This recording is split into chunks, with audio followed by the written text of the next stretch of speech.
Bienvenue à tous. Ce cours est dédié à ceux qui cherchent la vérité, à ceux qui ont goûté une fois la lumière dans leur vie, une fois la lumière du kiff de servir à Kadosh Baruch Hu, le kiff d'une prière, le kiff d'une étude de Torah, le kiff de l'aïd des doutes.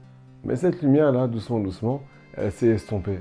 Ou bien, ce cours est aussi dédié à ceux qui ont des incompréhensions. Ils font des efforts et il se passe complètement l'inverse quand ils font des efforts pour se rapprocher d'Akadosh Baruch Hu. Ils attendent des résultats, mais ils trouvent l'inverse. Ou bien ceux qui font des efforts dans leur couple et qui comprennent qu'en fait, ça ne sert à rien de faire des efforts. Celui avec qui je vis, celle avec qui je vis, il est handicapé moteur. Il ne bouge pas de la journée. Il fait que recevoir. Il n'est pas capable, elle n'est pas capable de donner. Comment ça marche, Rabotai? Comment décoder la vie? Comment retrouver la lumière malgré que la pénombre existe? Ce monde dans la Torah, il est appelé Elem. Olam, c'est le monde. Akadosh Baruch Hu l'a écrit avec une faute d'orthographe. Ou bien c'est pas une faute, c'est la réparation. Il est appelé Elem, c'est le voile. Hachem veut qu'on fasse tomber le voile. Pour qu'on le découvre à travers nos épreuves. Pourquoi les amis? Parce que Mashiach va arriver que quand on va réparer la faute originelle. La faute originelle, elle est toute simple. Le mal et le bien ont été mélangés. Adam Arishon, il a ce qu'on appelle manger du Etz Hadat Tovera. C'est quoi le Etz Hadat Tovera? L'arbre de la connaissance.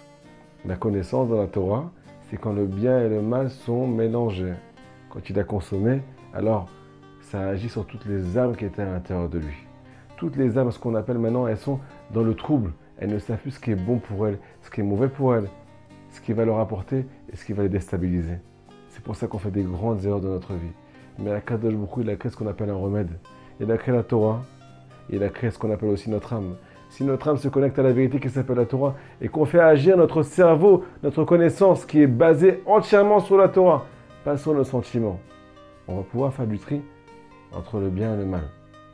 Nous dit Degel Machan Ephraim, l'un des plus grands élèves du Baal Shem Tov. Qu'est-ce qui a marqué? Sour Mera Va'asetov, éloigne-toi du mal, Va'asetov, et rends le bien. Ce qui veut dire qu'il n'y a pas de mal en soi. Derrière chaque épreuve, derrière chaque pénombre, il y a de la lumière. Sourmera, enlève le mal, va à Setov, transforme-le en bien. Tout ce qu'il y a dans ta vie est pour le bien. Rien ne se perd, tout se transforme. Alors écoutez cette histoire. Il y a marqué dans la paracha, Rabbi Nathan nous dévoile que le premier pasouk de la paracha vient réparer la faute de Adam Arishon et vient nous aider à ce qu'on appelle à trouver notre Mashiach personnel, notre délivrance personnelle et aussi faire avancer l'humanité vers cette rédemption. Il est marqué Vayera Elav Hashem, Akadosh Baruch Hu est apparu à qui? À Abraham. C'est qui Abraham? Est-ce que quand vous étudiez la Torah, vous l'étudiez au passé, ou bien au présent, ou bien au futur? Elle est au-dessus du temps. Elle est au-dessus de tout. Donc il faut l'étudier à tous les temps. Vayera Elav Hashem, Akadosh Baruch Hu est apparu à qui? À Abraham. Abraham est marqué dans le Zohar Kadosh. C'est l'âme juive qui s'appelle Abraham. Akadosh Baruch Hu va se dévoiler à nous. Des fois on ne le trouve plus. Pourquoi? Parce qu'on n'a pas la suite du pasouk. Quand c'est que Akadosh Baruch Hu va apparaître dans notre vie, malgré la pénombre, quand c'est que le mal va se transformer en bien, quand on va arriver à ce qu'on appelle Eloné Mamré. Hachem apparaît à celui qui sait ce qu'on appelle transformer les deux arbres. Les deux arbres, c'est l'arbre de la vie, Etz Chaim, et le deuxième arbre, c'est Etz Hadat Tovera. Quand tu vas savoir faire le trait entre ces deux arbres-là, tu vas savoir trouver la vie à travers la mort, à travers ce qu'on appelle l'amertume et le trouble, et le mélange entre le mal et le bien. Alors tu vas ce qu'on appelle arriver à voir, percevoir Akadosh Baruch Hu. Ce qui est marqué, Vayera Elav Hashem, Hashem est apparu à Abraham, Be'eloné, dans les deux arbres, Mamré, quand il a fait ce qu'on appelle un Imour, il a changé, il a inversé le mal en bien. Comment ça marche les amis? Je vous donne un exemple tout simple. J'ai eu, Baruch Hashem, cette semaine, un cas. Problème de Shlom Bayit. Le mari arrive, il me pose la question. Ça fait des années que je suis marié avec ma femme. Elle ne fait aucun effort. J'étais le plus gentil des maris. J'ai tout fait pour elle. Et elle est handicapée moteur. Elle n'arrive pas à bouger de son canapé, de son téléphone. Elle est tout le temps occupée à s'occuper des autres. Mais moi, je n'existe pas. Chaque chose que je fais, elle me méprise. Et pourtant, j'ai tellement été bon avec elle. Alors écoutez, ce que je lui ai répondu. Tu as été bon pendant des années, mais tu n'as pas su être bon. Tu n'as pas su prendre ce qu'on appelle des vraies techniques. Tu ne connais pas les règles du Shlom Bayit. C'est pour ça que tout ce que tu as fait, toute ta perception des choses, qui est mélangée avec tes sentiments, avec ce que tu as reçu dans ta maison, avec ce que tu as perçu dans ta vie, avec tes épreuves, avec ton image de l'homme, avec ton image de la femme, ton image du couple, ont fait que ta bonté, eh ben, elle a détruit. Elle n'a pas transformé la personne qui était en face de toi. Et en plus de ça, tu as d'autres problèmes. C'est que tu ne sais pas la regarder, ta femme. Tu ne sais pas entendre ce qu'elle a vraiment besoin. C'est pour ça qu'elle n'a pas envie de changer. Tant qu'elle n'a pas sa place, elle ne te donnera pas ta place. Qu'est-ce que je veux vous dire par cet exemple-là? C'est qu'il y a des codes rabotailles, tant qu'on ne les a pas, ces codes, même si on fait les plus grands efforts du monde, on ne verra pas de lumière dans le Shalom Bayit. Pareil avec Akadosh Baruch Hu. Si on n'a pas ce qu'on appelle le da'at du tzaddik, le da'at de ce qu'on appelle le tzaddik de vérité, on ne peut pas percevoir Akadosh Baruch Hu dans notre vie. La faute, elle nous fait tomber. Ce qu'on appelle l'ascension, elle fait qu'on s'enorgueillit.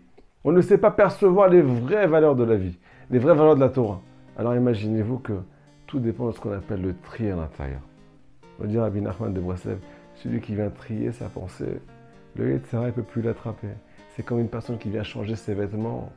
Il vient se déguiser, il est poursuivi par quelqu'un. Mais quand il sort de sa maison, il a changé de vêtements, il a changé d'apparence. Son ennemi ne le reconnaît plus. On dit à Benoît Kadosh, c'est quoi le vêtement du juif? C'est sa pensée. La pensée, c'est ce qu'on appelle un lévouche. Quand tu viens changer de pensée, changer de perception des choses. Pourquoi Akadosh Baruch Hu m'a plombé? Pourquoi il m'a mis une épreuve? Pour me faire tomber? Non. Pour que tu saches vraiment où tu en es. Pour que tu saches vraiment ce qu'on appelle commencer à crier. Avant, tu criais pas avant. Avant, tu priais pas. Maintenant, tu peux prier maintenant. Maintenant que tu as mal, maintenant, tu peux te réveiller. Pourquoi Akadosh Baruch Hu fait que ma femme, mon mari ne me respecte pas? Peut-être parce que tu cherches trop le respect. Pourquoi Akadosh Baruch Hu fait que j'ai des problèmes de parnassa? Parce que tu es trop stressé. Il veut que tu le mettes un peu dans ce qu'on appelle la tmouna, un peu dans la photo de ta vie. Que tu pries et que tu travailles. Pas que tu travailles seulement, pas que tu pries seulement, que tu fasses les deux. Et là, quand tu le fais rentrer un petit peu, tu vas gagner le parnassa, mais qui va t'amener ce qu'on appelle la santé, qui ne va pas te détruire. Pourquoi j'arrive pas à me connecter à la Torah? Pourquoi je n'arrive pas à percevoir la prière? J'arrive pas à sentir la prière. Pourquoi je la sentais avant, maintenant je ne la ressens plus? Parce que Akadosh Baruch Hu, il veut que tu comprennes une chose. C'est que sans lui, tu ne peux rien. Et si tu ne comprends pas qu'il t'aime et qu'il est à côté de toi, dans ta prière qui ne veut rien dire, quand tu comprends rien, quand tu ne ressens rien, qu'il t'écoute tout le temps, qu'il est tout le temps près de toi, tant que tu ne perçois pas la vraie perception des choses, le vrai code que Rabbi Nachman nous donne, si on avait la émouna que Hachem écoute chaque parole qui sort de notre bouche, qui colle son oreille à notre bouche, on prierait comme des fous. Si on savait que si on avait la vraie émouna, que chaque acte vient remuer le ciel et vient annuler toutes les guerres qui se passent en Israël et vient déchirer tous les mauvais décrets, on fera des efforts comme des fous. Mais nous, on est ce qu'on appelle imprégné de ce qu'on appelle le mensonge. Le mal et le bien sont mélangés. Donc on apprend tous les mensonges dans notre vie, tous les éloignements et chercher ce qu'on appelle le rapprochement. Pourquoi Hachem tu me fais ça? Pourquoi tu veux m'éloigner de toi? Il n'y a pas d'éloignement, nous dira Benoît Kadosh. Tout ce qu'on appelle l'éloignement n'est qu'un rapprochement. C'est une leçon à l'écouter, Moran. Qu'est-ce qu'on va faire maintenant qu'on est ce qu'on appelle mélangé par le bien et le mal? Eh bien, tout simplement, les amis, le seul conseil qu'on peut vous donner, il s'appelle les beaux des doutes. À la fin de la journée, tu prends toute ta journée et tu viens réfléchir sur ce qui t'est arrivé. Les grandes épreuves. Pourquoi Hachem il m'a fait ça? Elle est où la rachamim? Elle est où la rachamanout? Elle est où la miséricorde de Dieu là-dedans? C'est sûr que Hachem il ne fait pas du mal pour du mal. Il n'y a que du mal pour un bien. Sourmera, éloigne le mal. Va à Setov, transforme-le en bien. Il est où l'amour d'Hachem dans mon épreuve de Parnassa, dans mon épreuve de santé, dans mon épreuve de Shalom Bayit, dans mon épreuve de proximité avec lui?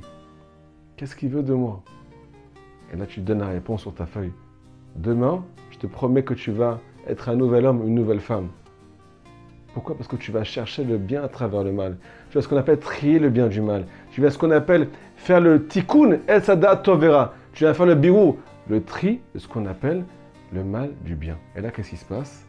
À partir du moment où tout le bien va être séparé du mal, Mashiach va arriver. Parce que la vérité éclate. La vérité, c'est que tout est pour le bien.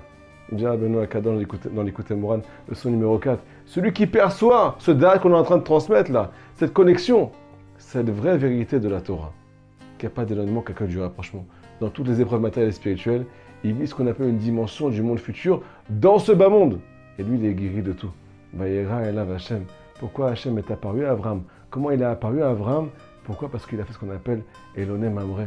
Il a échangé les arbres. Le mal, il est transformé en Etz HaChaim, dans l'arbre de vie. Chazak Baruch, Shabbat Shalom, faites passer ce cours, abonnez-vous, aidez-nous à faire passer cette lumière avec Simcha. On attend vos encouragements, à très bientôt.